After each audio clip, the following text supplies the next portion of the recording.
Hey everyone!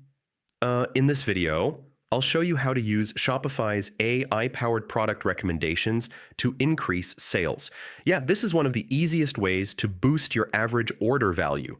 Shopify automatically analyzes customer behavior, what they view, click, and buy, then suggests relevant products.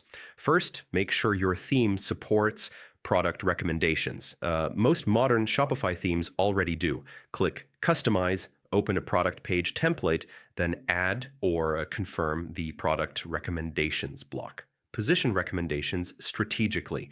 Yeah, below product details or near the Add to Cart button usually works best to help Shopify's AI keep product data clean, use clear titles, consistent tags, categories, and accurate descriptions. AI recommendations work even better when paired with upsells or bundles. This encourages customers to buy more. Track results in Shopify Analytics.